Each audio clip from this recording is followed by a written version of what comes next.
Namaste. I'm happy to be part of this book release function, and I am really delighted to know that Fearless Governance by Kiran Bedi is being released tomorrow. The book is about the miracle of teamwork, collaboration, about how public money is prioritized and how the Aam Aadmi assumes center stage. It is about exercising responsibility for the present and the future. And when it comes from the pen of a person like Kiran Bedi, you can expect the very best. So I sincerely pray that the book is circulated widely and it is especially in the hands of our youth force so that they can imbibe these very inspiring ideas. The author is very well known to all of us. So indeed the book is welcome in all intellectual circles. I invoke the blessings of the Almighty on this auspicious occasion when such great ideas are being given to us. The prayer which came to my mind, the Vedic prayer, is obviously this one because the author of this book embodies these virtues. So I just remembered the Vedic hymn, Tejosi Tejo Mai Dehi, Viryamasi Viryam Mai Dehi, Balamasi Balam Mai Dehi, Ojosi Ojo Mai Dehi, Manyurasi Manyu Mai Dehi, Sahosi Saho Mai Dehi. The prayer is to the Supreme Lord. It says, "You are the embodiment of infinite brilliance. Grant me brilliance. You are the embodiment of infinite vigor. Grant me vigor. You are the embodiment of infinite strength. Grant me strength. You are the embodiment of the infinite spiritual energy in every being. Grant me the spiritual energy. You are the embodiment of courage. Grant me courage. You are the embodiment of infinite patience. Grant me patience." With this prayer, I invoke the blessings of the Almighty on this book. May it benefit millions. Jai Hind.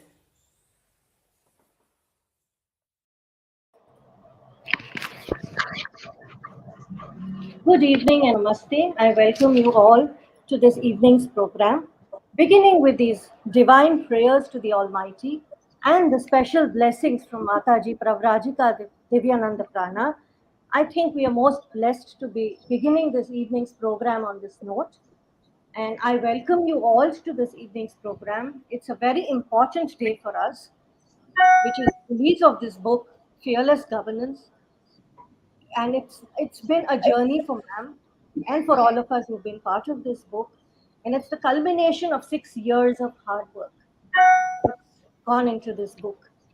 So I once again extend a very warm welcome to all our audience joining us live on all the various platforms and on ma'am's website. Thank you all for joining us, and we hope you really enjoy the program we've put together as part of this book release, which is going to be very, very inspiring. And today's program hosts are our publishers, Diamond Publishers. We are already joined by Ankur Verma of Diamond. And I also extend a warm welcome to Mr. Devaniti Das, who's been the former secretary to the Lieutenant Governor.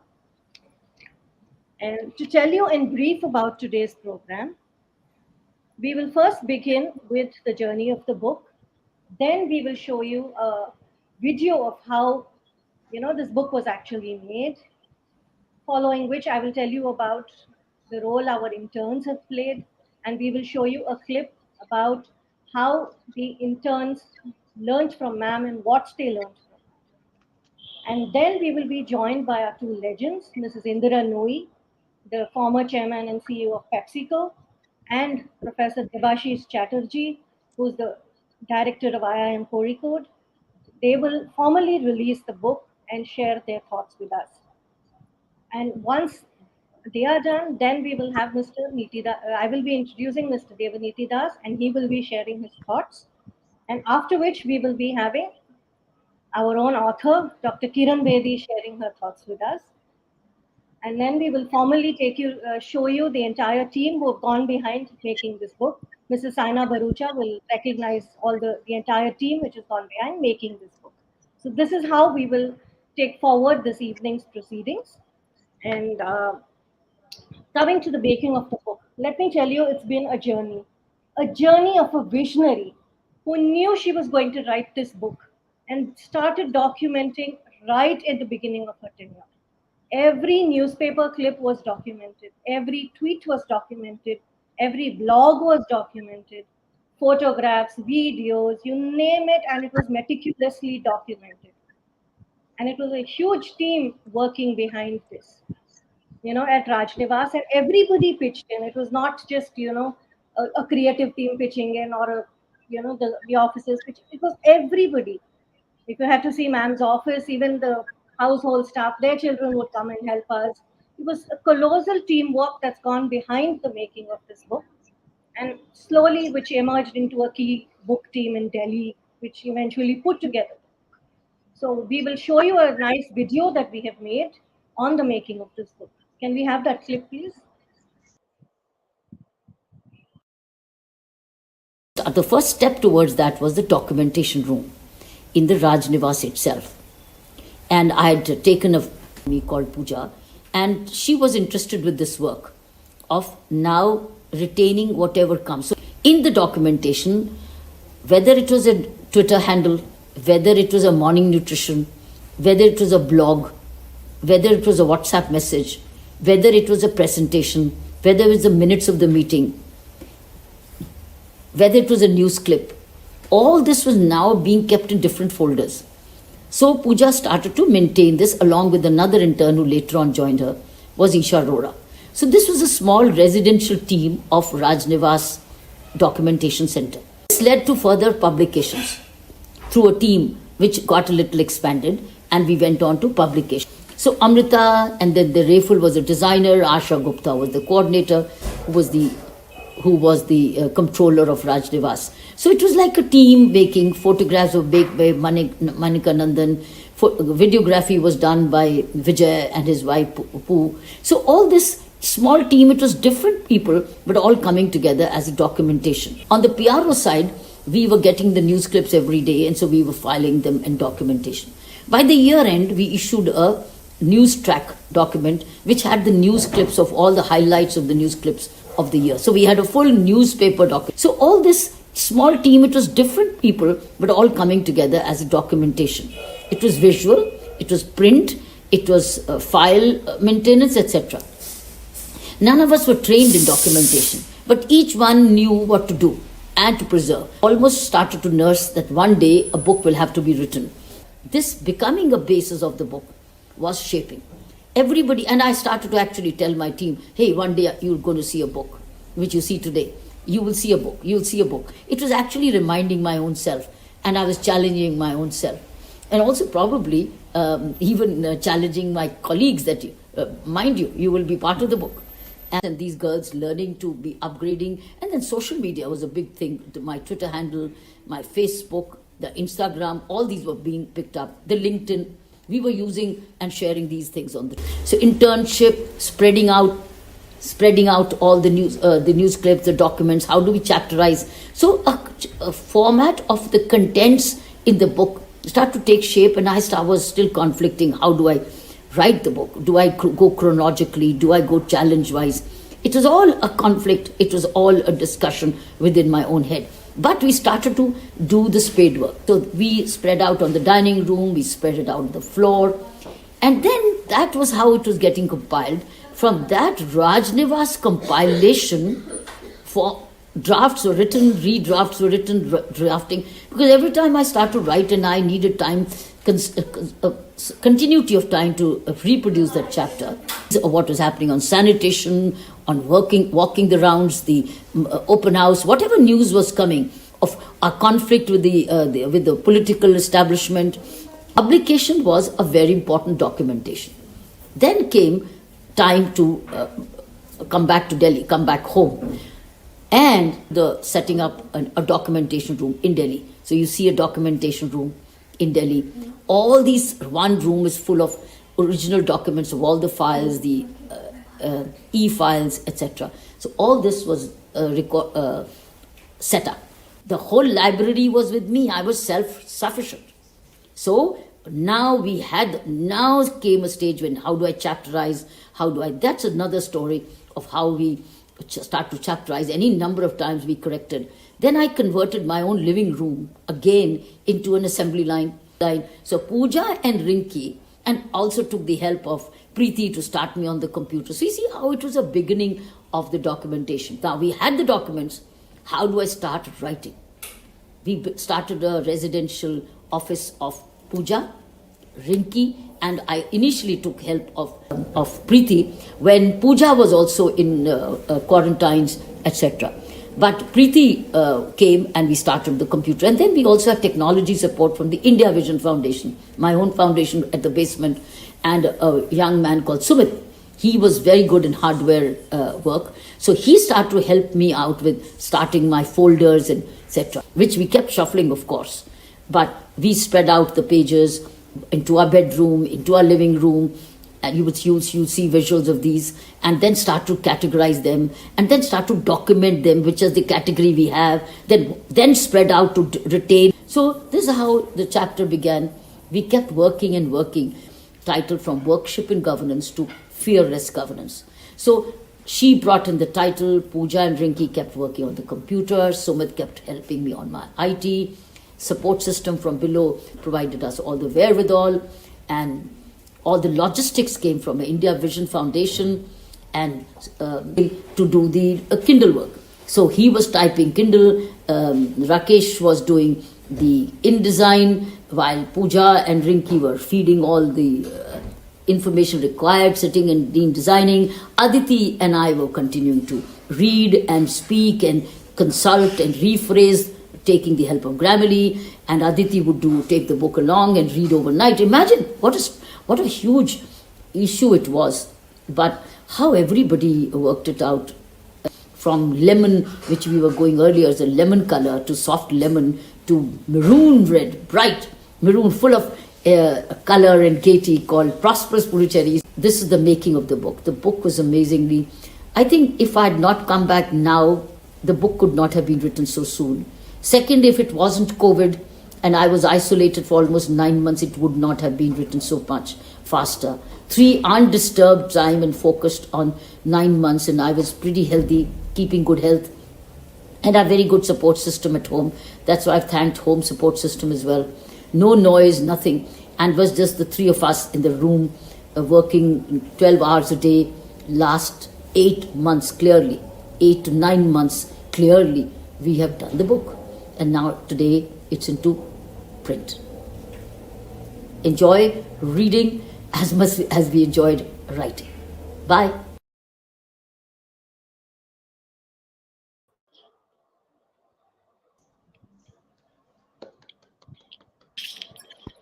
Yippee!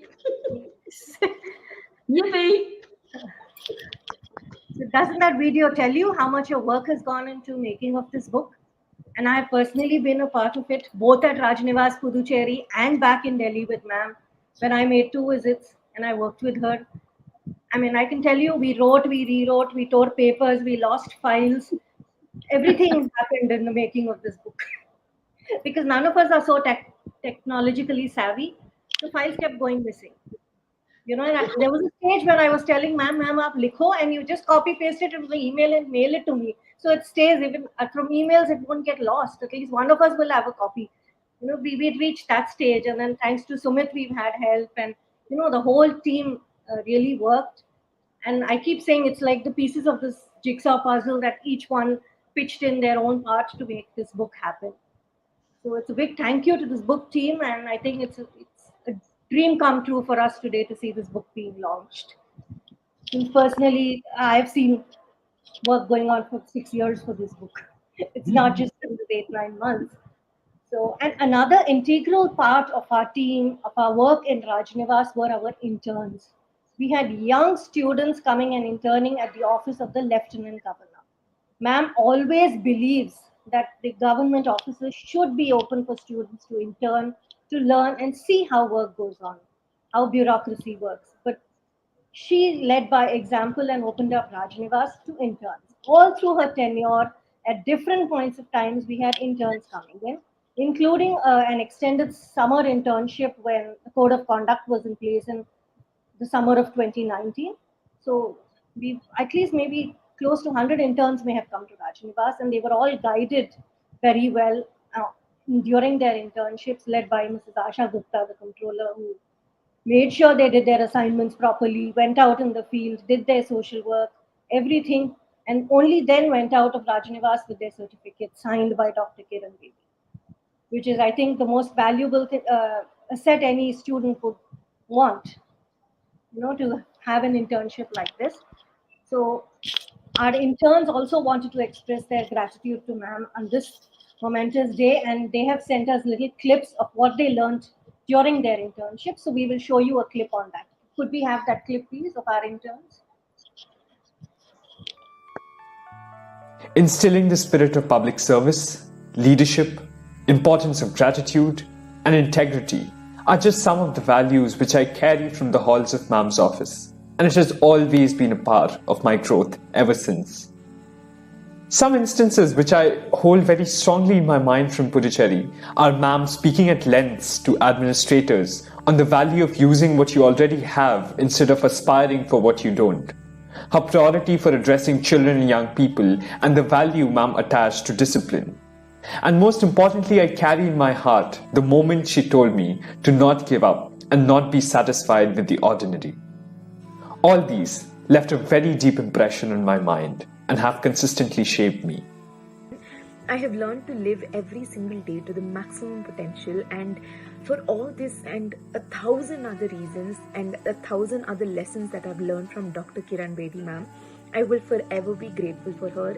As somebody who studies global public policy, I was inspired to see participatory governance and leadership in action at Dr. Kiran Bedi's office. And it wasn't just her, she motivated her entire team to be accessible to the people and really made governance for the people and by the people. With Team Rajnivas during the open house, I was always awestruck by the adaptation of management principles and solving the grievances by teamwork.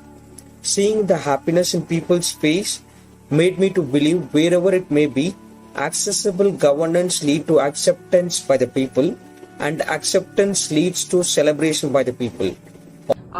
As an intern, I could choose to go cycling or walking with the Honorable Lieutenant Governor in the evenings and have a very, very inspiring conversation with her.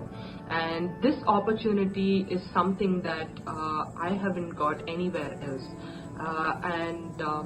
This bond and relationship that she creates with youngsters is something that makes an impact in our lives, and it lets us or it reminds us when there are difficult times at our work, and it keeps inspiring us to do more. While doing my research at the grievances redressal system of Rajnivas, I was able to witness fearless governance. I know how the first office of such a significant department was created only after the leadership of Dr. Kiran Bedi ma'am. I have read about all the successful stories of the open houses. I have witnessed the open houses, and I am forever grateful for such an experience. Thank you. Two of the qualities which I take away from here is that I've improved on my communication skill, I've built up on my confidence, I've learned to help more, work more, and learn more. I've learned the importance of teamwork. In a team, you require trust, empowerment, and accountability. And I could realize that under the guidance and leadership of our Lieutenant Governor, Team Rajnivas is not just a team, it's a family. It's People's Nivas, and most of all, we have a People's Governor. The success stories of Open House and the Puducherry of model of governance will always be etched in our history and will act as a role model for every government. The Mission Green Puducherry, Water Rich Puducherry, Prosperous Puducherry under our in the initiative of our Lieutenant Governor has not just made Puducherry prosperous, it's made Puducherry joyful and it's made Puducherry happy.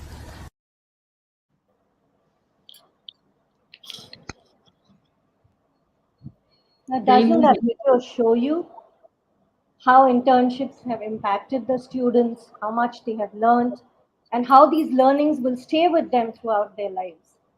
You know, for ma'am, it maybe have just been one student, somewhere around Rajnivas interning, but for that student, that experience meant the world. And they've gone back with such deep lessons, deep impact on their lives that it's helping them wherever they are today. Most of them are still studying, some have started working, but ma'am's teachings have stayed with them. And if I have to tell you about this book, the one quote in this book that stayed with me is the leadership that infuses energy into the team empowers them to accomplish the most. And I must tell you, this book, Fearless Governance, is an embodiment of teamwork, absolute teamwork. What I have seen personally in Rajnivas as part of ma'am's team, I saw her totally empower teamwork. She never wanted us to work in the silos, always in the team and encouraging everybody in the team, ensuring everybody gets credit for what they do. And she always told me that it is about teamwork. We have to be fair, we have to give credit.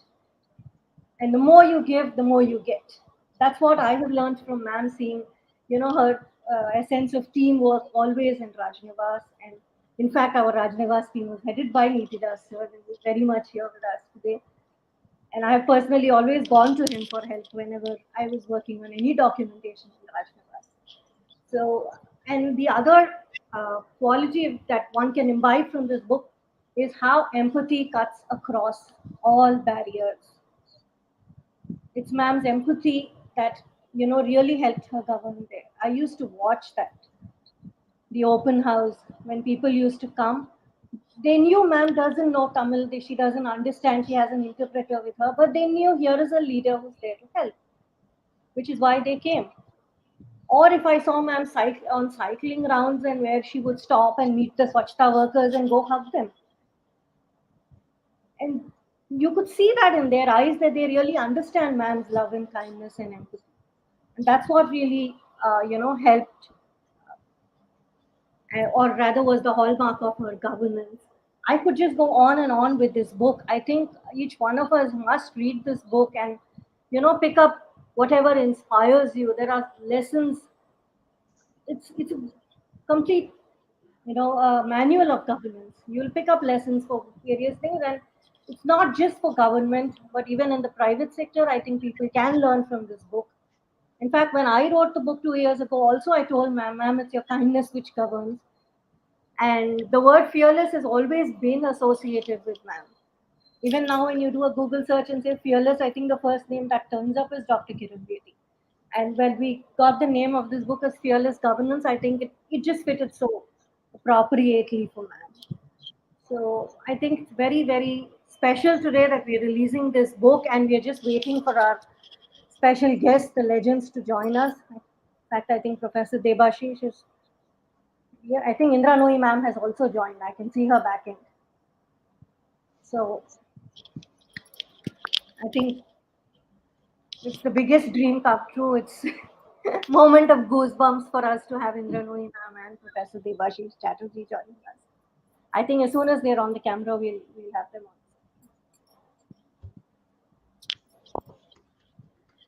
Beautiful.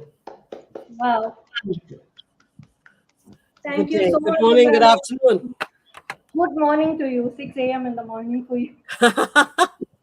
Anything for Kiran. Anything for Kiran. That's sweet of you to say, ma'am. Thank you. It's such an honor. And it's wonderful to see Teva Niti Das on the line. I read about you in the book, and thank you for your service. Unbelievable. Thank you. Thank you so much, Indra. We are absolutely honored to have you. No, the pleasure is all mine. Good morning, Ankur. How are you? Ankur ji, you're on mute. Good morning. Good morning. You're the publisher of the book, I take it? Yes, yes. Oh, wonderful job. I think this is the moment we've all waited for.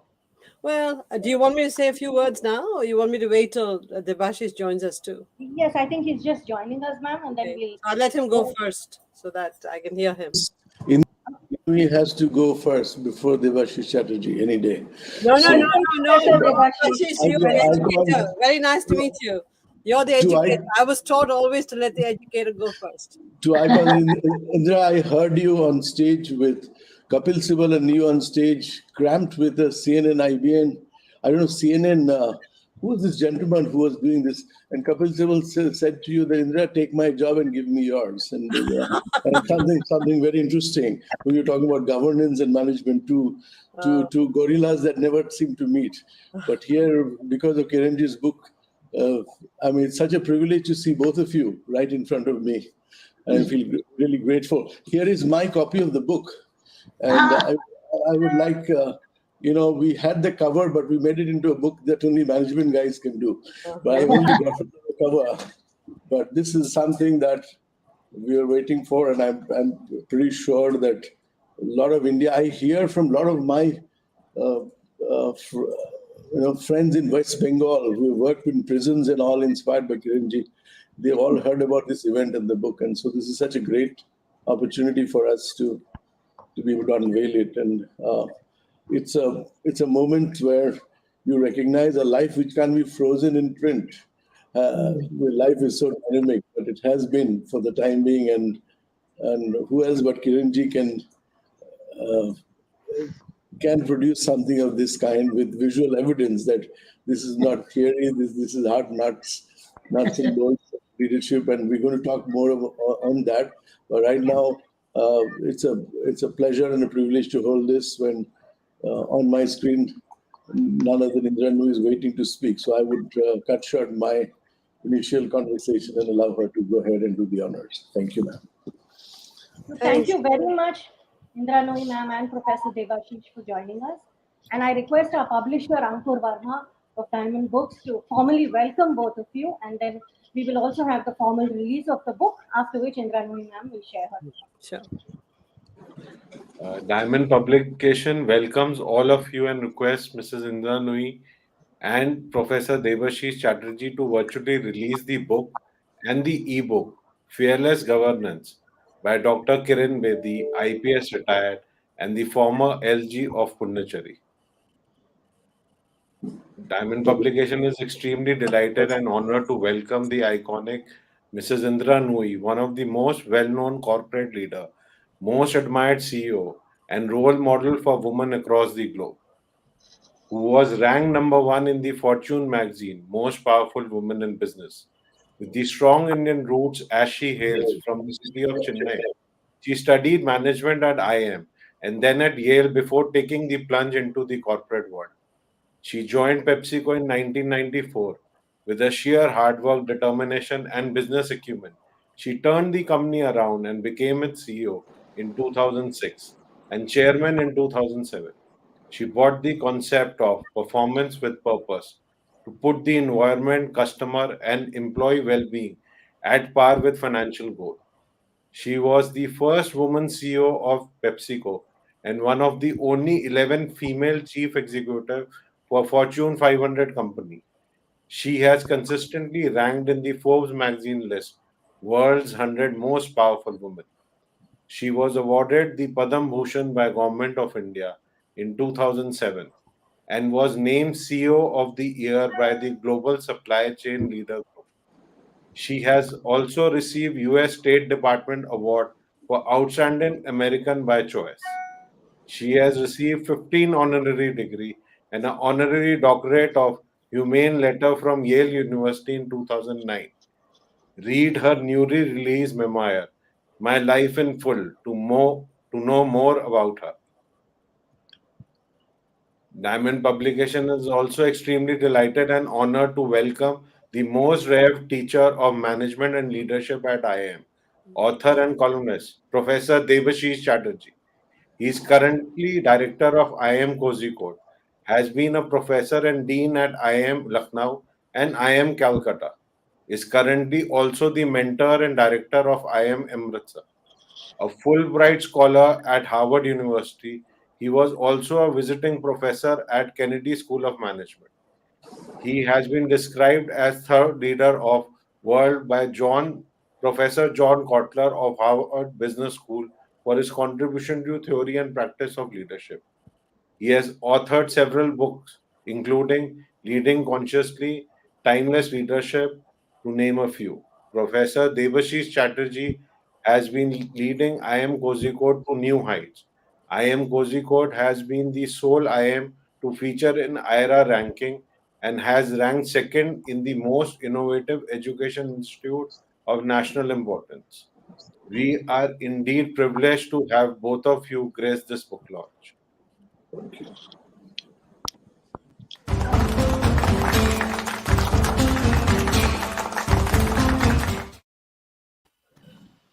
Wonderful.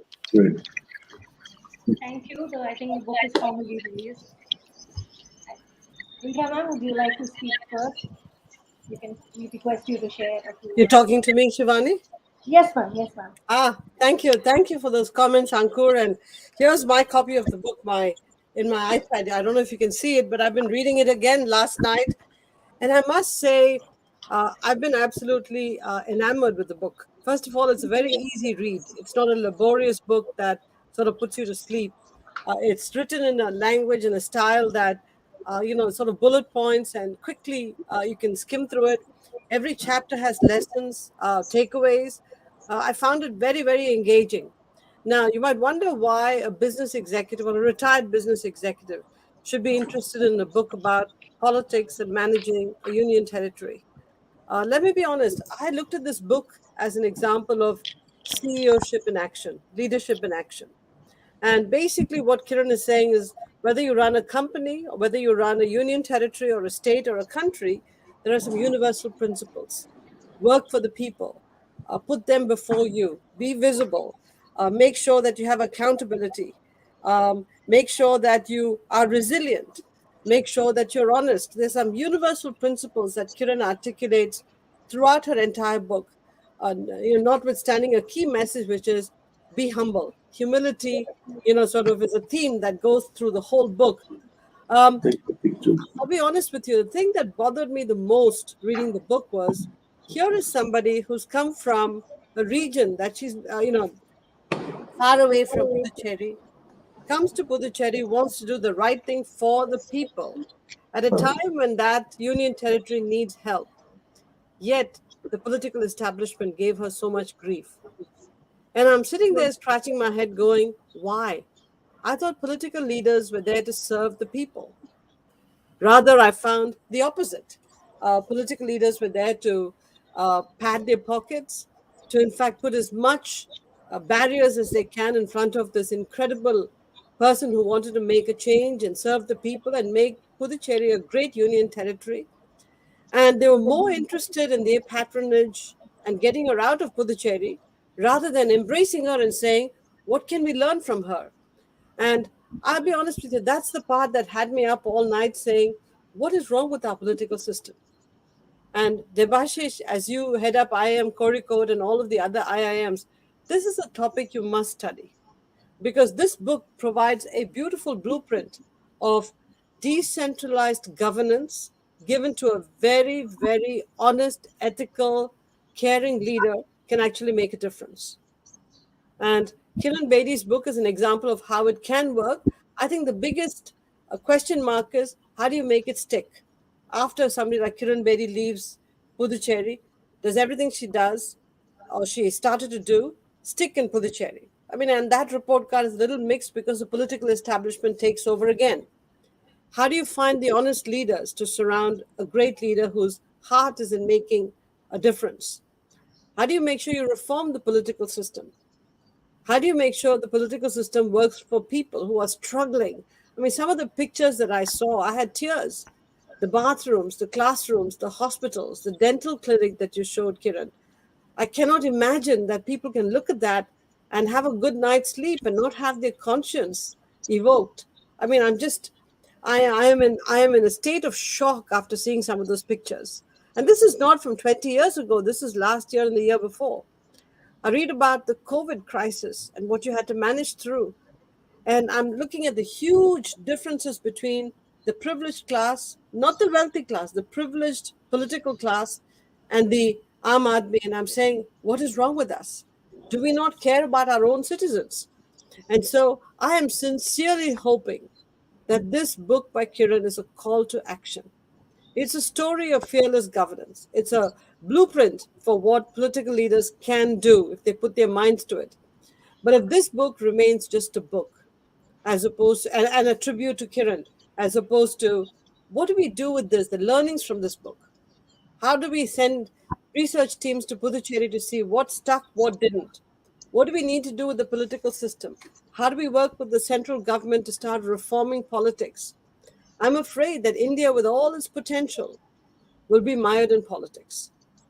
And I think that would be a dreadful, dreadful scorecard because in today's world, I think we've got to unleash the power of honest leaders and serve the people of India, not necessarily an established political class which does not seem to want to change. So, on the one hand, I want to compliment Kiran for her outstanding book, readable book. I want to compliment your team, Kiran, represented by Shivani and Teva, Nidhi Das, and the others who are around them. The brave people who retired and came to help you, or just put their love for Puducherry and their job, ahead of politics. I compliment all of them.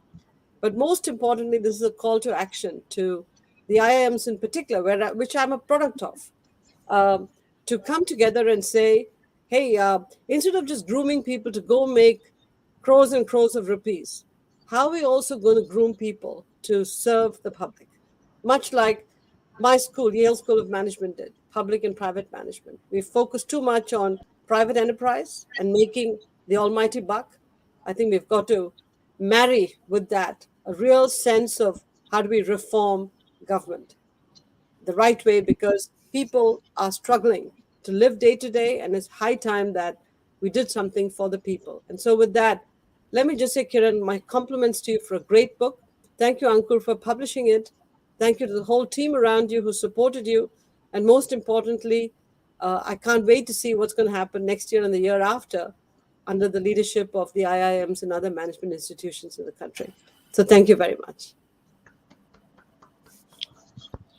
Thank you so much, ma'am, for those inspiring words. And I hope whatever feedback you've given stays with the people and is implemented. And we really see things being put into action, as you have said. It's been very inspiring listening to you. Thank you so much. You fulfilled a dream for all of us today being here. My pleasure. Thank you. And I will now be requesting Professor Debashis Chatterjee to share a few words. And ma'am, in case time is a constraint for you, we welcome you to stay on in the program. Is time a constraint for you? Oh no, I just want to hear Debashish's comments. Sure, please stay on, ma'am. We are honored. I now request Professor Debashis Chatterjee to please share his thoughts on Thank you. Thank you. One iconic woman after another, and how do I sort of find a place here? Kiranji came into national prominence with a book that we all saw while commuting by trains. It was hanging on all bookshops that you could imagine. The book was called I Dare. And it was a lion's cry for fearless governance, and we knew that we are encountering something new in India, because nobody had heard of a woman cop in the first place, and that too writing a book and daring you from bookstores across all stations. So we grew up with the images of a fearless cop, unafraid to take on the establishment. That was the iconic imprint that our initial years with Kiranji has been. Governance has been ruthless, clueless, reckless, hopeless, and sometimes thankless, anything but fearless. And we have seen, we've grown up with models that sort of put us always on the back foot from the government space. We did a leadership workshop for the chief minister of a state and his entire cabinet in IIM campus. Not that we are immune to doing it, but what we heard from the chief minister was that, why should we come to IIM unless you help us win the next election? So I said, sorry, I can't help you because I haven't fought an election of the magnitude that you have, but I can tell you why you will not win it. And so he got a little little scared, and he said, "Why will we not win it?" I said, "All the parameters that we've studied point towards a certain defeat." And he said, "How to win the next election?" I said, I could quote a famous statesperson who said, "You cannot win the next election unless you win the next generation." And a generation is 5 years. And what is a generation? And Kiranji's work will trigger some novel ideas in governance. One generation, one way to see what the generation is all about is the power of one, which she advocates in her book. Now, I heard this idea from the former Prime Minister of Canada, Kim Campbell, who was in my class at the Kennedy School. She was the first woman Prime Minister of Canada, and she had a 16 hours work schedule. And she said, "I derive my energy from people." And her speech always ended with, "Consider yourself hugged." And I was just wondering, why did she say this? He said, "I had a father who never had the time to meet me because my mother and father were divorced, and he would always send me a letter. The last sentence would be, 'Consider yourself hugged.'" And that stayed with me. And so it's part of my refrain in my political speeches. And then I realized that the ultimate source of governance, the energy of the one who governs, lies with that one person who gets touched by what she has done. And that unit of one is a very critical element in understanding what leadership of a large scale is. The larger number of people you touch, you must understand the singularity of the impact. It's not an abstract mass that you're talking to. You're talking to a living, breathing human being. And I have seen in my informal meetings with Kira. In fact, I was witness to what she does in Raj Nivas and what she did going out in the field, meeting people. And you realize that, the fundamentals of governance and leadership, which is encoded in Chanakya's statement that in the happiness of the subjects rests the welfare of the kingdom. But what is a happy subject? A happy subject is somebody who's listened to. Now, I don't think happiness on a subject has to be produced by an immediate solution to the subject. Probably the first act of governance is you listen to people. And this is what most people don't do. And you see a district magistrate, he is meeting for 8 hours to solve the problem of a person who's waiting outside his chamber for whom he has no time to meet. Right? So I am meeting for 8 hours for somebody who I don't get to meet. And what kind of governance model is this? And I think what we saw, the very idea of India, as a political entity, did not exist before 1947. We were run by sovereign kings, and then the sovereignty of the republic took over. But what we see is an idea of India that is getting shaped in a way that is very different from what our poets, what our philosophers, what our great iconic men of letters and women of letters told us. What we are seeing in India, that is being shaped cognitively by a very different model. And please try and understand what I'm trying to hint at. What Facebook was doing by way of a daily update, WhatsApp and Twitter are doing minute-to-minute basis. What are they doing? They are creating a cognitive map of India of the future in a way that we don't recognize, right?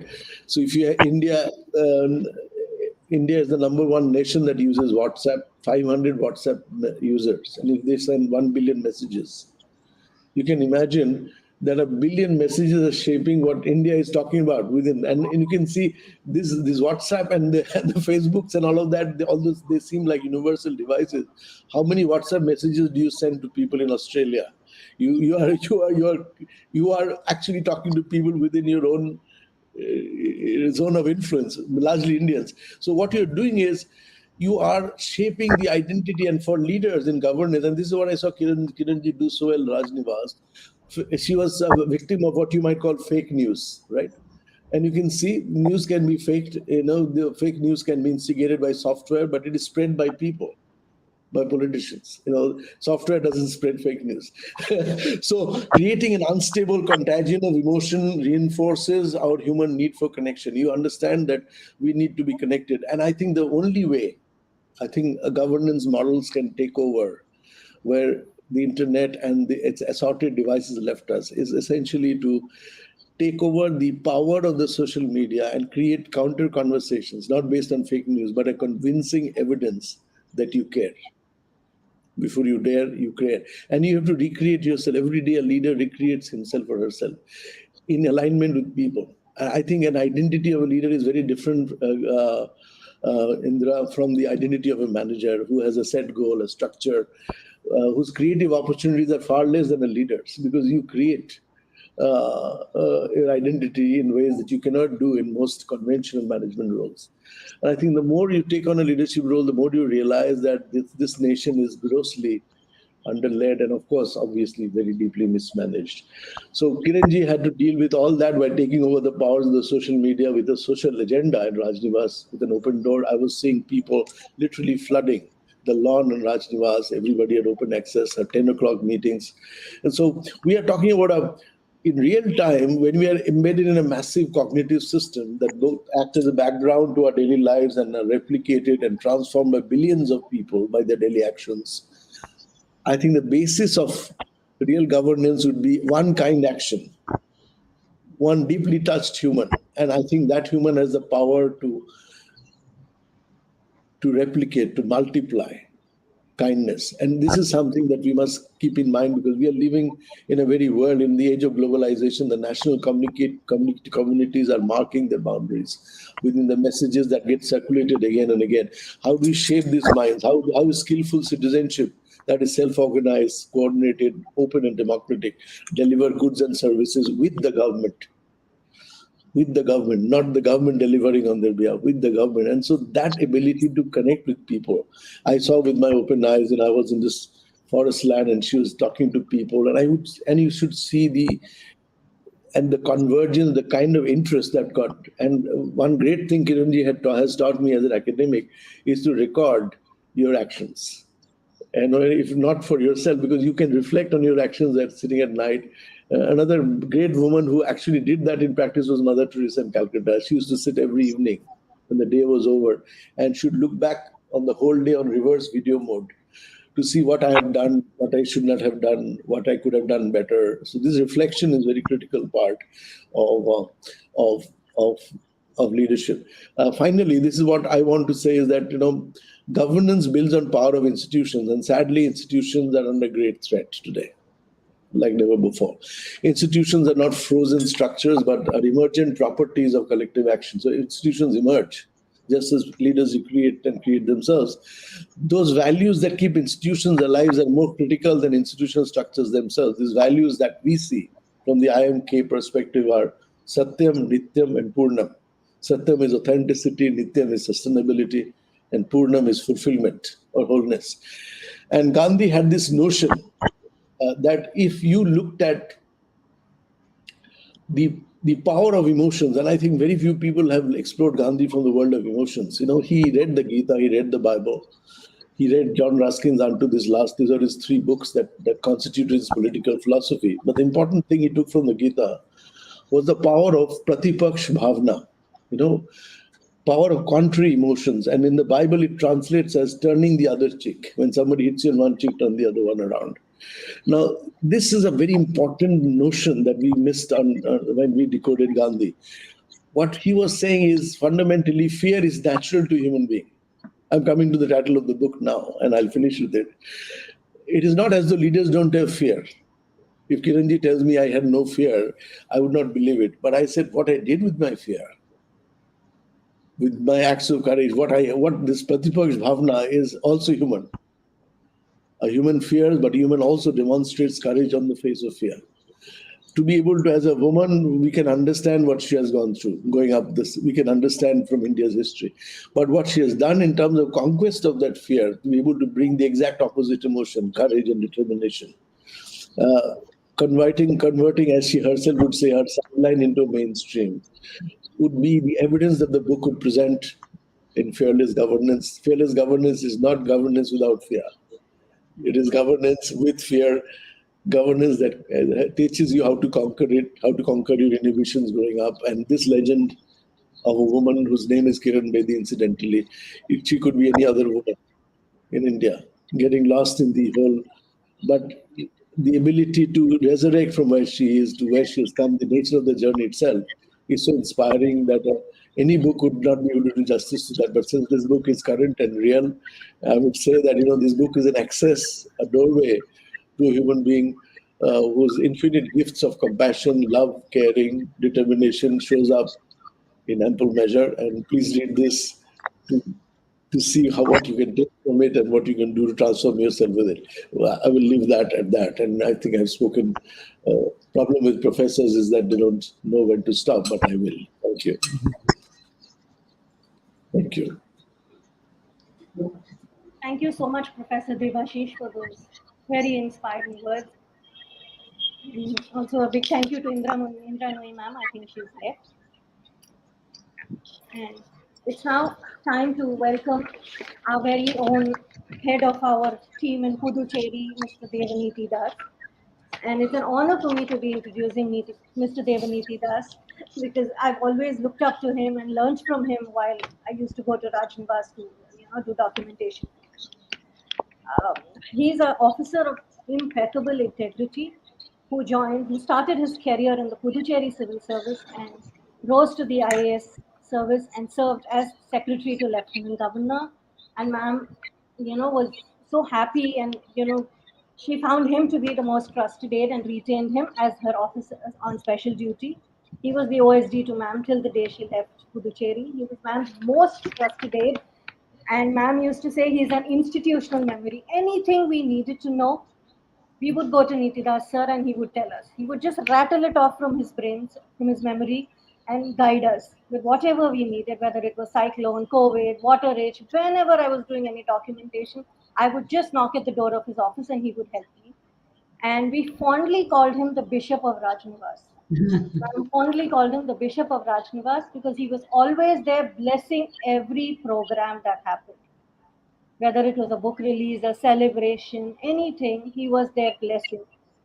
And he would MC all the events at Rajnivas. And today it's a role reversal. I still remember ma'am's 70th birthday when I released that little booklet. He was introducing me, and today I'm introducing him. It's an honor for us to have you here, Niti sir. And as the most integral part of Team Rajnivas, as ma'am's right hand officer, as someone who's advised her, gone for a daily evening walk without missing with her, and just guided her throughout her tenure as Lieutenant Governor, I request you to please share a few words with us.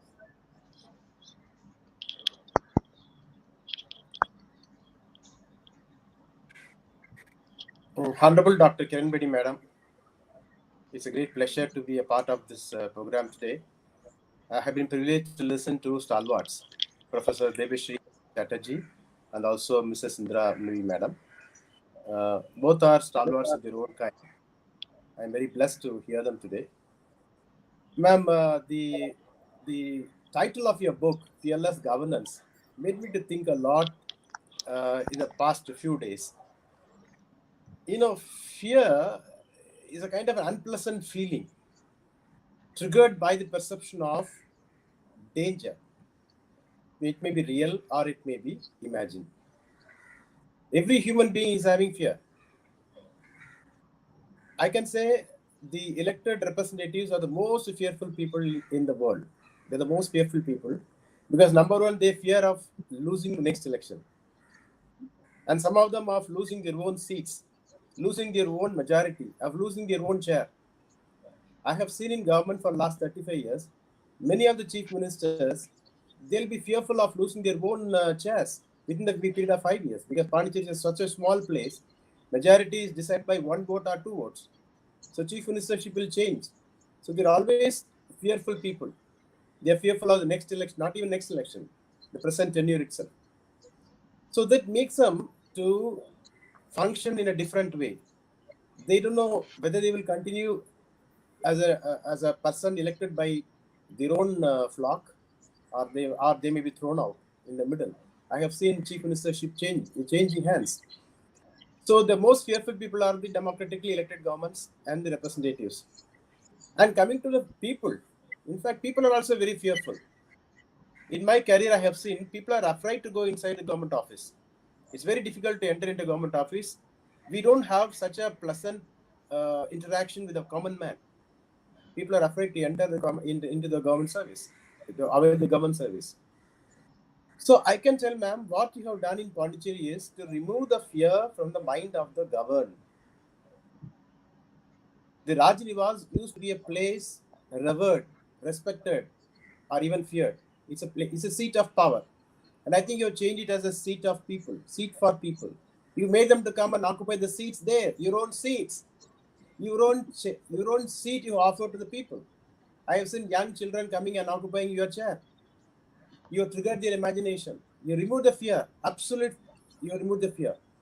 People came thronging with their problems, and they were ready to go and talk to you. In fact, they were so emboldened. I remember they are so emboldened. After some time, they start coming to you. They went straight to the government office and quoted your name. I said, if you don't solve my problem, look, I'm going to Rajinivas. So I will say you have really literally removed the fear from the mind of the people. I will say it's a governed, fearless governed people. You made them the fearless governed people. You have emboldened them. The public grievances, which you opened up after so many years, of course, there should be a method of expecting the grievance. People used to send by post or by email or whatever, and there's a procedure. The Rajnivas used to forward it to the concerned department, concerned minister, and it will take so sweet time, and most of the the grievances will not be addressed. But you gave an opportunity for them to come to you directly, which is unthinkable. So, and Rajnivas, we never had a dull moment. From the morning 6 o'clock onward, we never had the dull moment. I remember the first time we visited the gutters. The first visit you made was to the Grand Canal, which is a gutter. Literally, it was a gutter filled with filth and mosquitoes, and that was your first visit. And I remember you woke up the secretary of the government. You woke him up from his house. You phoned him up and said, I don't want to quote his name. You called him, where are you? He said, ma'am, I'm sleeping. No, no, please come over here. People are suffering. So, fearless governance, ma'am, I can also say there is a quote in Bible. It says, there is no fear in love.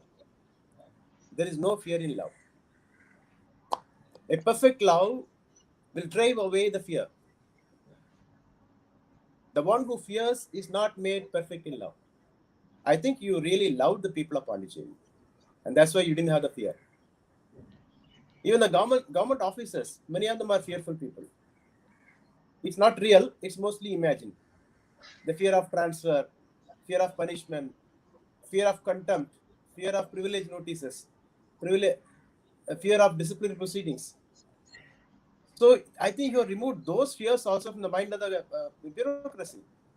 You said, no, you do a job, stick to the rules, follow the rules, go extra mile to the people, solve the problem. I'm here to support you. And that has emboldened many officers. I can tell you, I remember one officer who told you that, ma'am, you should have come here along many years back during your formative stages, so we could have done much more. I remember that officer's name. Ma'am, that's why I can say the fearless, it not only the fearless governor, it is not only Dr. Kiran Bedi who is a fearless governor. You made the fearless people, you made the fearless bureaucrat, and you made some of the politicians also fearless. They also, some of them started taking strong decisions. I remember in the fag end of your career, many of the encroachments have been started cleared. They started clearing the encroachments which were there for years together. That has emboldened some of the, I won't say all the politicians, but some of the politicians felt, yes, it is a right decision. We have to remove them because it creates dengue fever, lot of encroachments on the canals, lot of encroachments on the payments. So you have brought the fearlessness in the minds of many people in Pondicherry. And this document is really a beautiful document. I had occasion to go through this. And as you said, the whole 5 years tenure there, the day one you started with documentation. And that's really a wonderful thing you have done. And this is a good reading material for the management students, and as a reference to many of the other students also. Fearless governance you have brought to Pondicherry. And in her talk, Mrs. Indra Nooyi madam was mentioning that how many of such initiatives are still going on in Pondicherry. Ma'am, as I used to share with you, many of these initiatives, they go along with the leaders.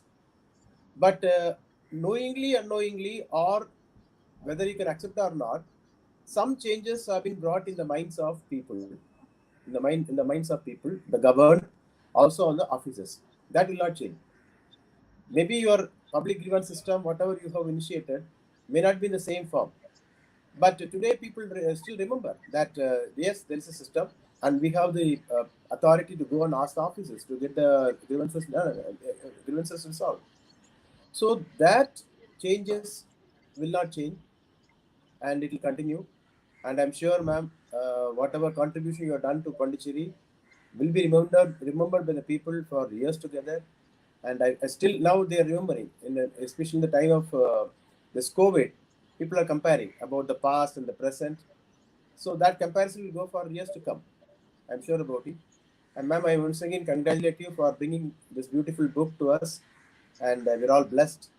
I'm sure you will continue to render public service in the same manner, fearless manner, and bring fearlessness in the minds of all your own colleagues and others. Thank you, ma'am.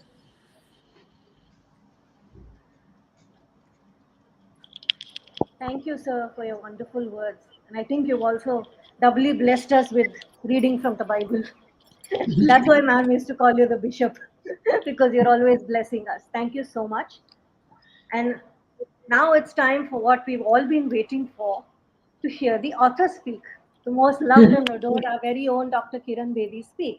Before she speaks, I think we have a video clip to show of her oath ceremony and the mantra she gave Puducherry. So can we have that video clip, please, before ma'am speaks?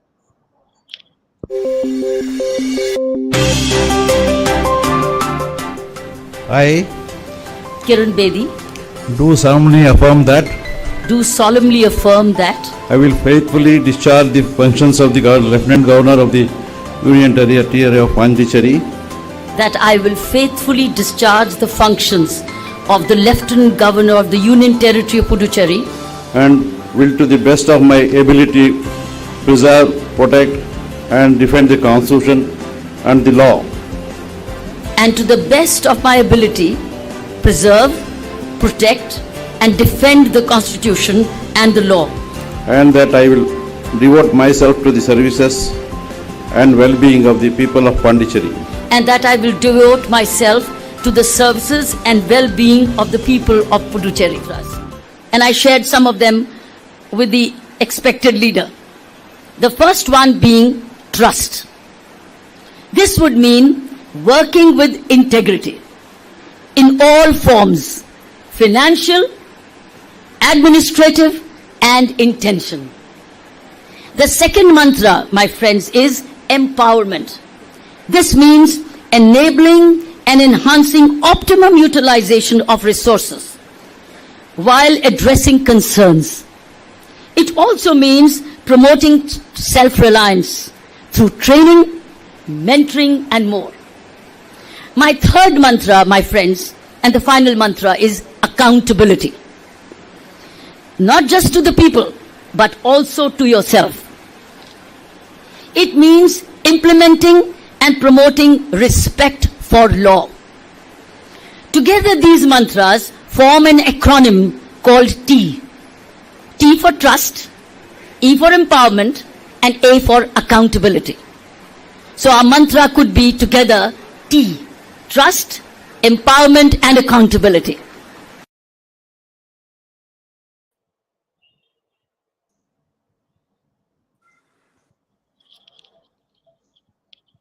Ma'am, we're waiting to have a few words from you. We're waiting to hear the author speak.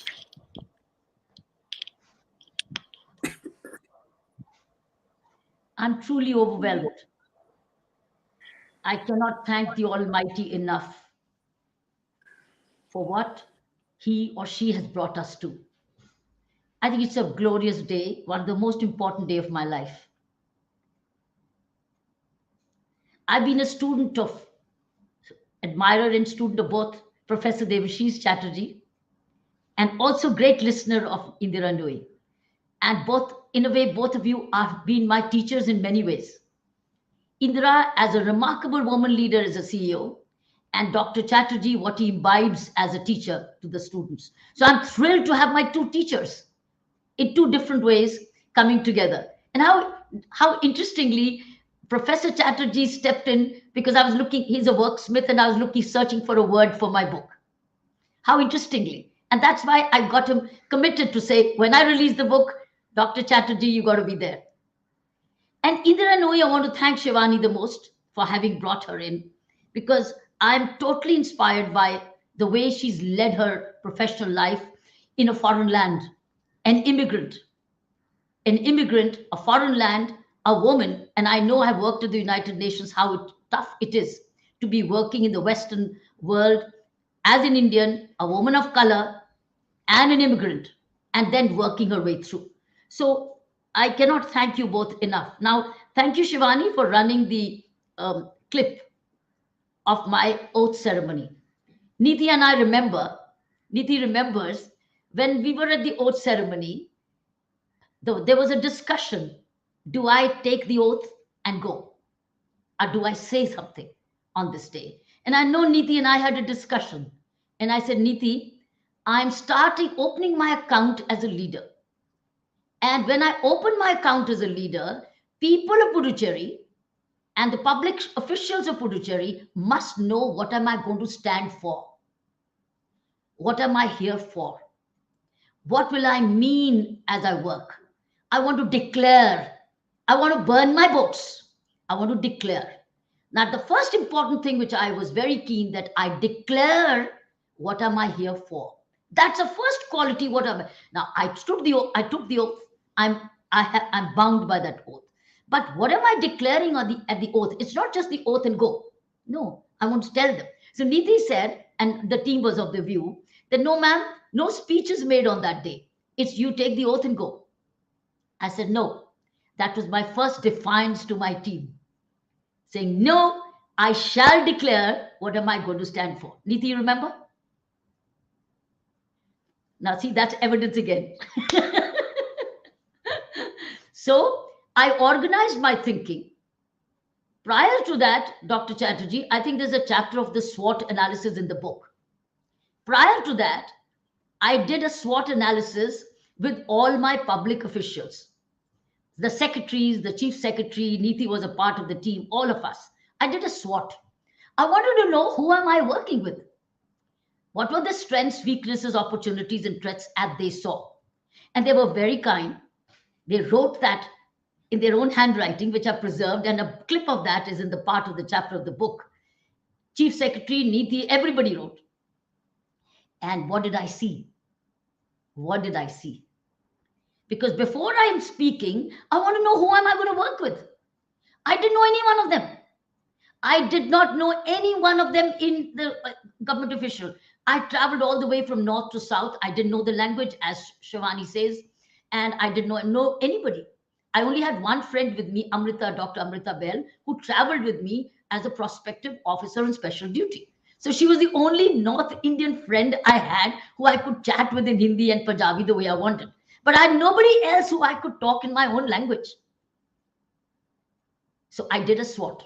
When I did a SWOT, it's very, very important for any leader that you go first, find out who are you going to work with. What are their minds?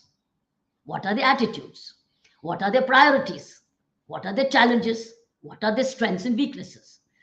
So when I got the SWOT before, and I had it in writing, I then, Amrita Behel, my friend, collected them, diligently analyzed for me, and we found all this missing. I found it missing right away, and I realized what am I going to deal with?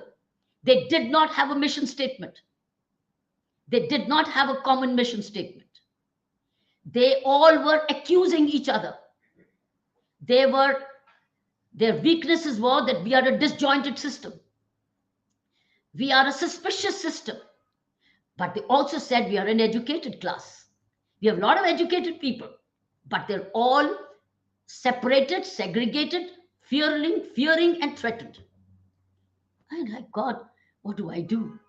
What do I declare? How am I going to? I was afraid. You're right, Niti. I was afraid of failure.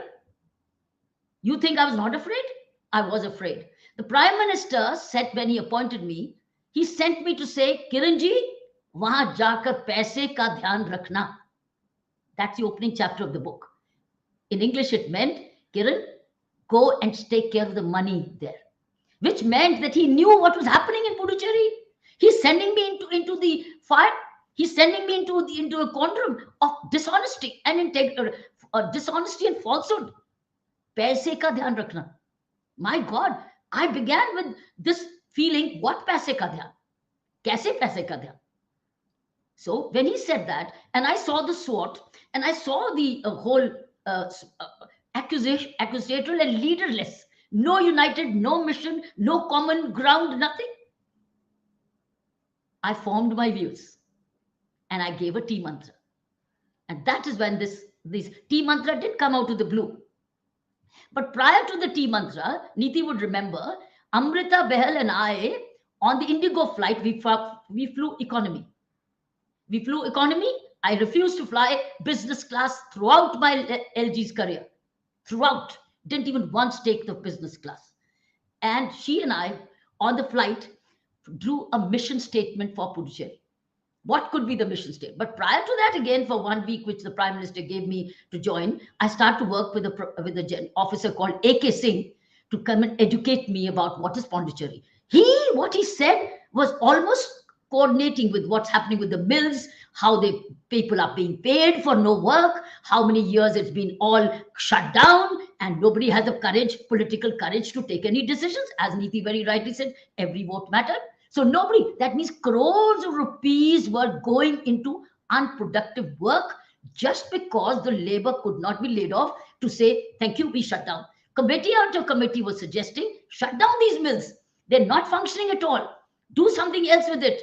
But they were not letting the labor go. And the labor was very happy because they were all of them employed elsewhere. They had a great pension, but whose money was being sent? So when I saw all this was being prior briefed to me. There's a chapter in the book called I Started to Learn Very Early. And that's when I worked with my colleague, A.K. Singh, who was a resident commissioner in Puducherry. Here, I told him, come and tell me what's happening. So he'd start to tell, madam, ye bhi problem, ye bhi problem. I said, my God, मैं जा कहाँ रही हूँ? मैं जा कहाँ रही हूँ? और मैं जा क्यों रही हूँ? Because when I told the Prime Minister, sir, I have a few views, I have a few travels pending still, sir, before I take over. He said, no travels, go immediately. I had some very interesting invitations overseas. My tickets were booked because I was a free citizen.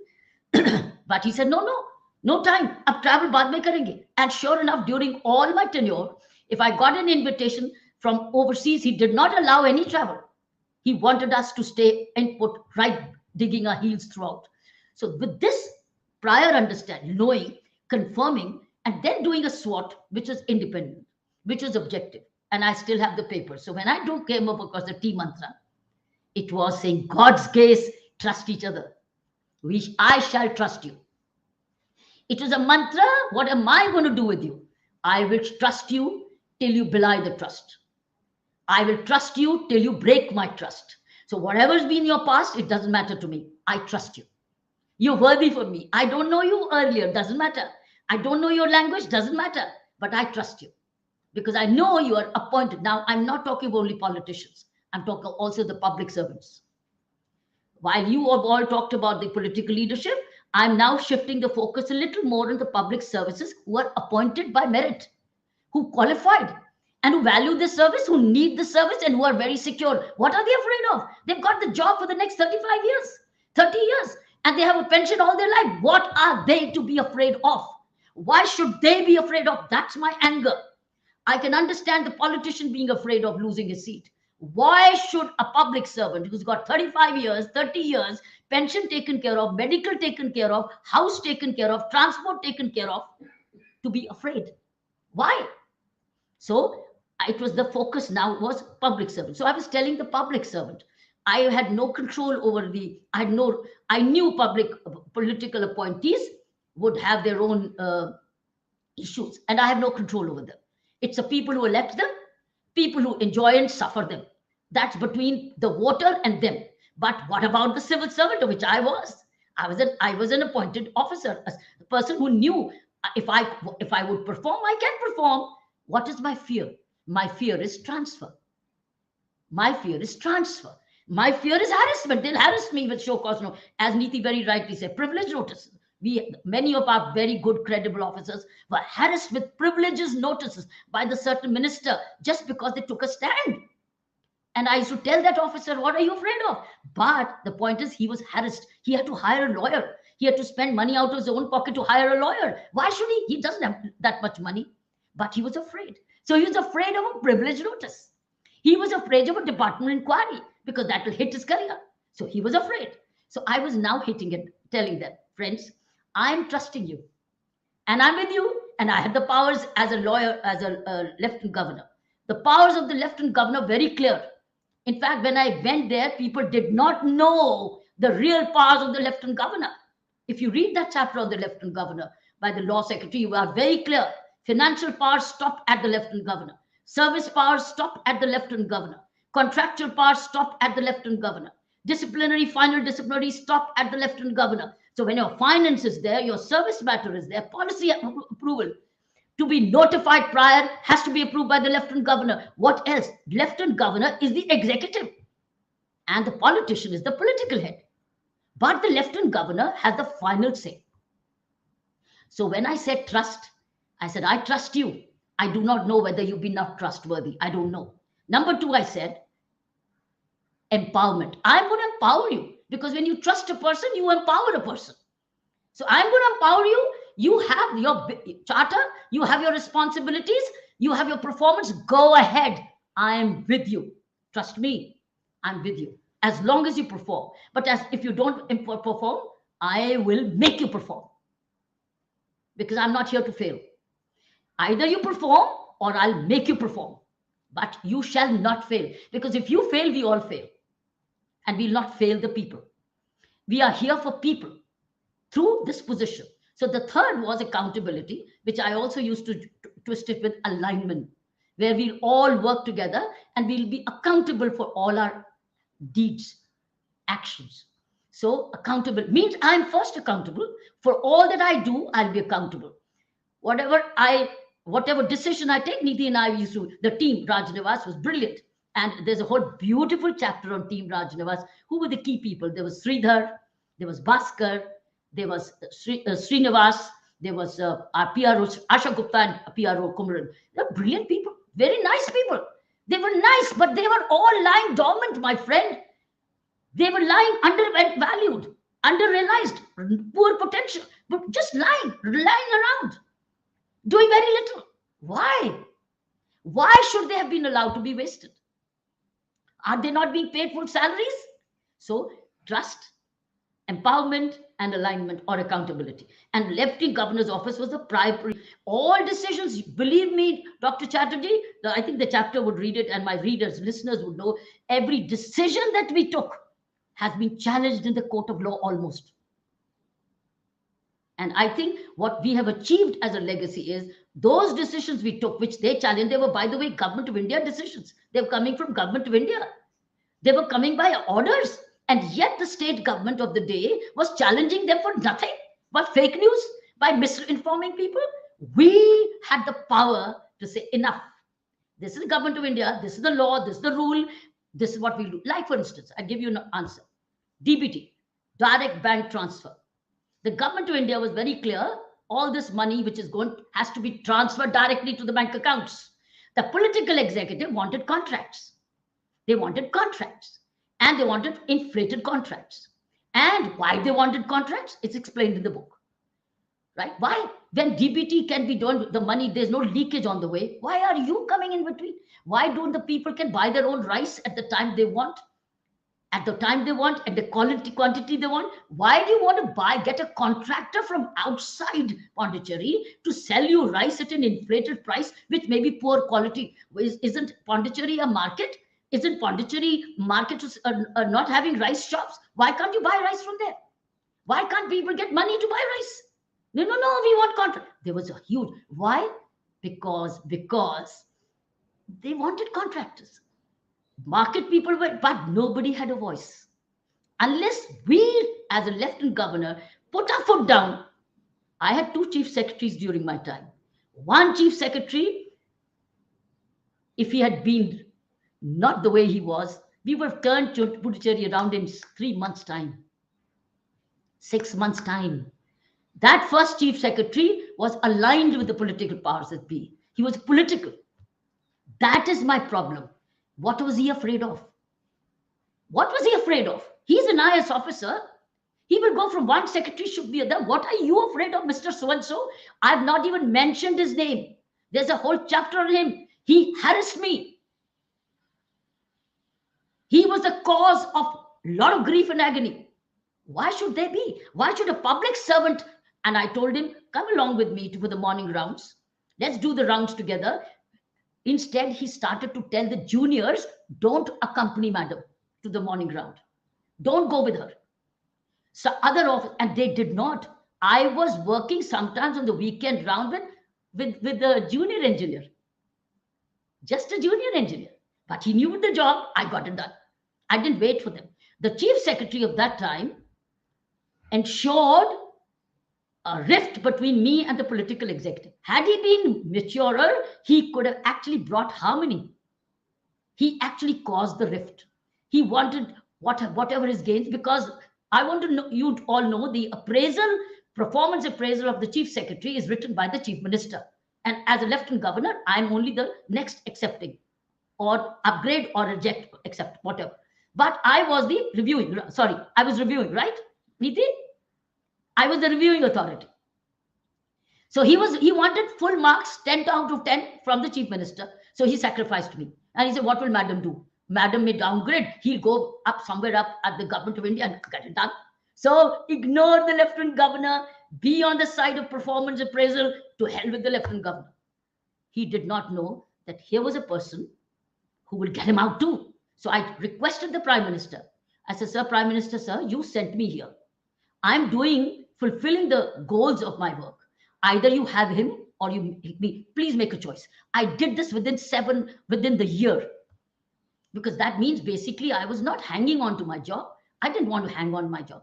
I requested the prime minister's office, either you choose him or choose me. But I'm willing to come. But I'm here to perform. People are expecting clean Puducherry. They're looking a safe Puducherry. They're looking for a water-rich Puducherry. They're looking for a green Puducherry. They want a financial prudence here. They don't want any vestige here. How do I do it? So he was moved out after a loss of more than a year. Then came a new chief secretary. One man made the difference, Mr. Ashwini Kumar. He came and it made the difference. There's a whole another chapter on the book about him. What a difference. Officers are the same. Two officers, same service. One sabotages the position, sabotages the public contract, makes the whole system foul. He fouls the system, breaks the system, disrupts the system. The other person unites it, let it facilitate, let it happen, let the right thing happen. Why not? So I am on fearless governance concerning civil servants. I'm saying, what is the problem with millions of people in public service in India? Why should they not be fearless and I ask them when they go for the interview for the IAS or the IPS, they answer to every question which the UPSC asks. What if this happens to you? You are given this direction. What would you do? And these people say, sir, we will tell them, this is the law, sir. This is the rule, sir. We have to be bound by the rules, sir. We're bound by the law. Justice must prevail, sir. I said, very good. That's what you got the marks in the interview, and you qualified for the IAS, the IPS, and the civil services. So why are you forgetting now? Why are you forgetting now? Why can't you just go back to say, sir, this is all I can do. This is the right thing to do. However, if you disagree with me with great respect, here is my note. You can overrule my note. They won't even write the note. They won't even write the note. They would just forward it and then get a destruction. They will get an order and implement the order and saying this is his order. Why? Why are you not fearless? This is my question to the civil servants of this country. I can understand the politician being scared to lose his seat, but I cannot understand. Why must I understand? Why must we reconcile with the civil servant to be afraid of the master, political master? It is his duty or her duty to record rightly, share rightly, and then get overruled. All right? Get overruled. Then you have to accept whether you want to implement the overruling or you want to make an exit. If you make an exit, what will happen? You're going to study leave. You're going to leave without pay. You can go back under transfer. So many things can happen. I know everybody. Children lose schooling. Children lose schooling. You may lose a house. All those privileges come with that. This is what they're afraid of. They're afraid of losing a promotion. They're afraid of losing their privileges. They're afraid of losing a house. They're afraid of school children losing a home. That is the. So I want that fearlessness. I'm pleading through this government for my young coming generations. It's a plea, it's a prayer to the. If India has to recover, politicians will mature up with maturing of the democracy. Political life will mature up with the maturing of political. That's it. We know what's happening around even now. You and I have very little control. You're only one voter. There are no town halls. I wanted the MLAs to be evaluated. There were no town halls. They were not having town. They were only one-sided. No town halls. Why can't you have an MLA be evaluated and now town hall? So here it is. What I would say that while the political class, the government, people of India will have to decide who they vote for. A person with criminal antecedents, with bad integrity, known what it is, or with performance. Does he educate? Does he have policy? But the millions of public servants who are paid by the public exchequer to serve the people selflessly, honestly, why should they commit a breach of trust? That's to me the biggest criminal breach of trust. So this book, in the end, concludes by saying, what is that new generation? I'm looking for a new officer, a new government servant, a new young IS, IPS, IRS, customs, whatever. New. They must live up to what made them qualify when they said it in the interview. So I want them to be fearless governance. So this fearless governance is focusing more on the public servant whom I know. Political man, I don't know. And I know the political man is very insecure. I cannot infuse security into them. But we can infuse fearlessness in the public servant, and they are considered the qualified, meritorious elite of the country. And they are all coming from good backgrounds. They're coming from good schooling. Otherwise, they won't make it to the UPSC. So, my friends, this is what this authorship book is about. It's an outcry. It's an outcry. I've seen in my 35 years of service. I've seen police leadership. I've seen my own bosses. I saw my own department. And I have seen this for the first time. I saw administration. I want to thank my Honorable Prime Minister most of all, that he gave me this opportunity. And he entrusted me with saying, and he trusted me by saying, Kiran ji, wahan jakar paise ka dhyan rakhna. That means he trusted me. He trusted the fact that I will ensure financial prudence. And I did. In fact, that was also challenged hugely by the political executive at that time. Hugely. Court supported us. Court supported and upheld the financial powers of the Lieutenant Governor. And we saved so much of money wastage during that time. So much. So this is what it is about. That I want to thank him. That he gave me this, by the way, the only job in my career, in my entire career, where I was invited to say, would you like to take it? I had had no posting in the past where I was ever told, would you like to do it? I was told, go to IG jail, go to traffic, and I said, traffic, I don't know. Go to Goa. I said, my daughter is very ill. I cannot go. Go to Goa. Traffic, I do not know. No to do traffic. What I did about it, it was entirely my purpose. Was my challenge. Because I didn't want to fail anywhere. Why? It's not a personal failure. I didn't want to fail my responsibility. Every time I was given a responsibility, I wanted to live up to that responsibility. That was my character. That was my upbringing. And that's what has been said in the author speak page of this. Where did I come from? And the credit for my conviction, my fearlessness goes back to my upbringing, my education, my schooling, my value systems, my simple living, my learnings as I acquired. I owe it to my mother and I owe it to my father. That is why the book is dedicated both to my mother and the father. And it is dedicated to Sri Aurobindo and the mother, because I think they called me. I know they called me. It's written in the chapter. And it's also dedicated to people of Puducherry, because they loved me and I loved them. They didn't know my language, I didn't know theirs, but they loved me. I hugged them. All the shawls, or hundreds of shawls, all went to Swachhta workers. All of them. I loved them, they loved me. So this is where I owe it to them. And the royalties of the book, it's not been written for gain. It's been dedicated to my two foundations, whom are part of my family. The Navjyoti India Foundation, which is more than 30 years old, and the India Vision Foundation is more than 25 years old. And there's another wonderful baby which is coming up. It's called demonstrative learning. I have three major babies. One is an adult, one is growing up, the other. All three are my organized. All this is dedicated to causes of Puducherry. So if you buy more, I get more, and we give more.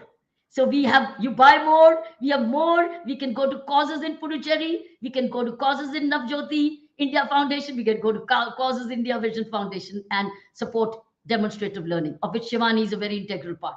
So friends, this is what this author speak is.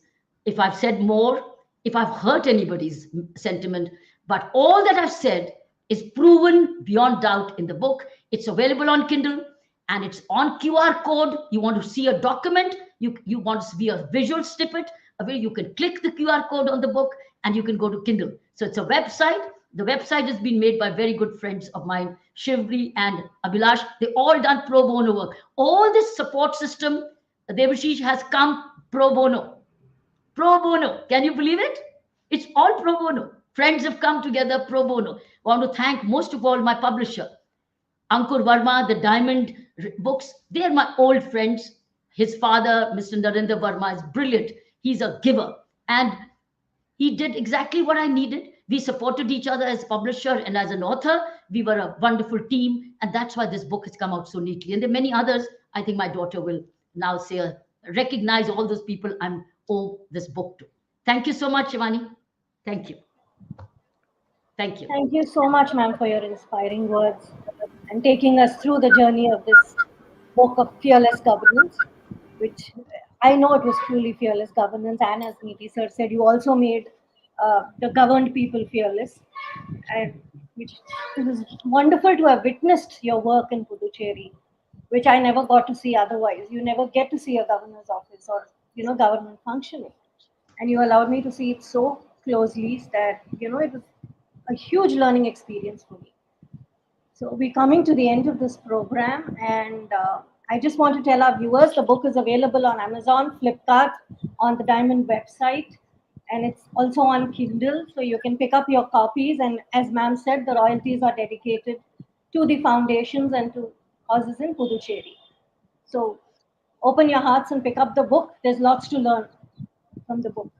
I now invite Mrs. Saina Rusbe Bharucha, Vice President of Jyoti India Foundation, Permanent Trustee, India Vision Foundation, Chief Executive Demonstrative Learning, and most importantly, ma'am's daughter, to recognize the people behind this book. Jai Dhari Ma. Today's evening is all about grace and grit. Mummy's journey is all about grace and grit. Sir, Debashis sir, pranam to you. Pranam to you, sir. Niti sir, very good evening to you. Ankurji, thank you. Gratitude. Shivani, lots of love. I cannot start expressing gratitude without doing Namo to Ma Bhumi of Puducherry, to the land of Puducherry, for giving my mother an opportunity to serve her. It's Ma Bhumi of Puducherry with Harima's Kripa who called her. And she served her, and you did her proud. And the love that you are going to carry with you is for eternity, and that's what matters. And we'll all do our bit to carry your work forward. Because I truly believe doing the right thing has to be a great need in you. Till it's not a need in you to do the right thing, it doesn't happen. I'm here to express gratitude to some wonderful people who've been a part of the book journey.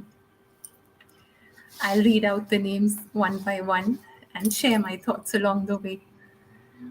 Mrs. Indra Nooyi, true leaders empower. They empower, and she is empowering all the time. She's not retired.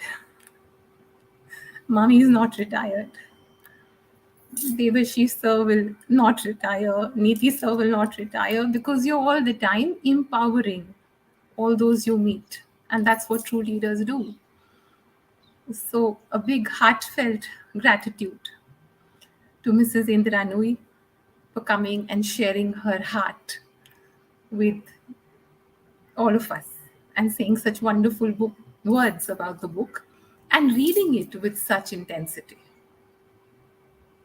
And her team, Simi Shah and Brenda Magnota.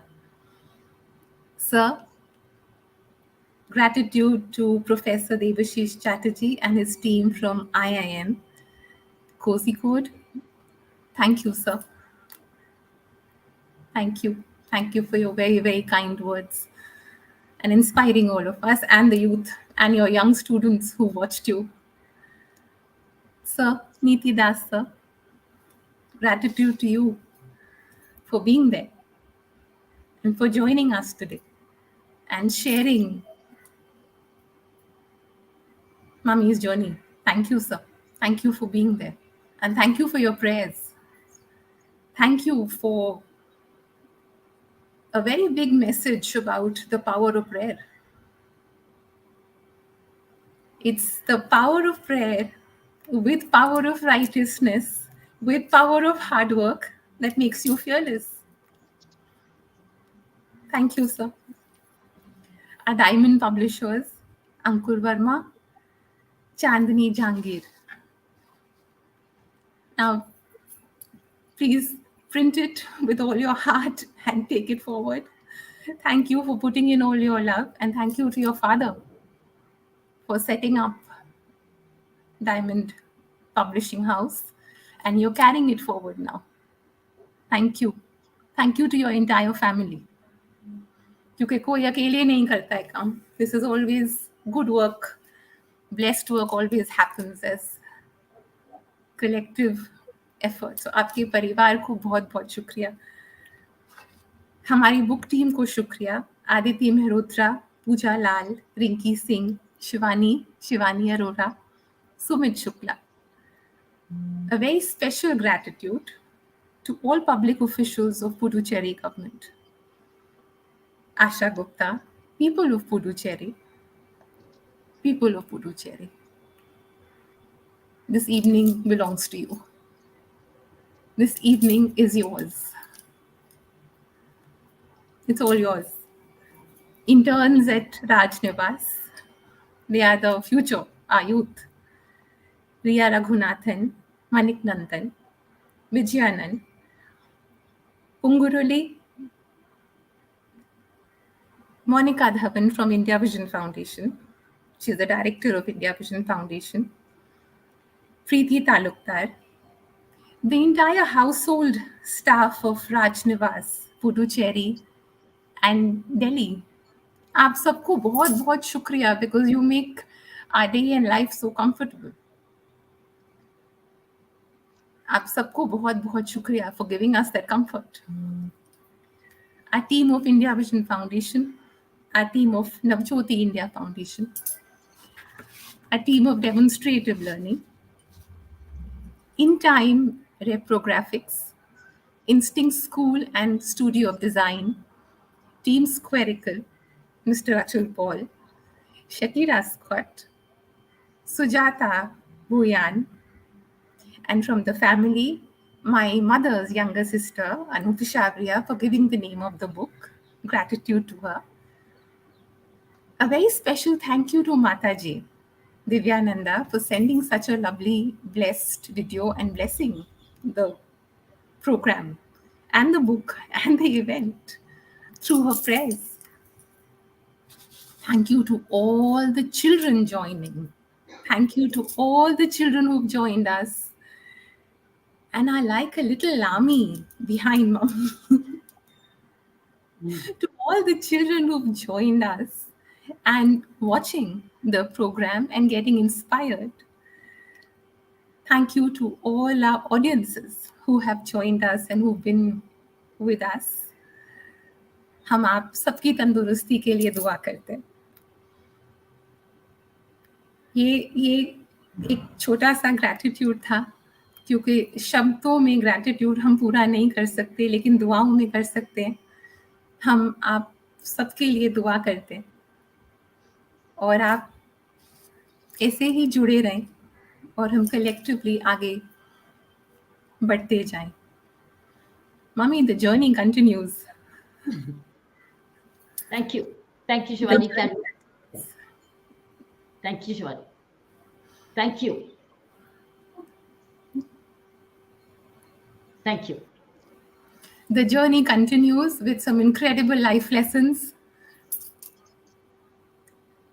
So we'll meet all of you very soon. The journey continues with some incredible life lessons. Jai Dhari Ma to all of you. Thank you. We see you soon. Thank you. Thank you. Thank you, Shivani.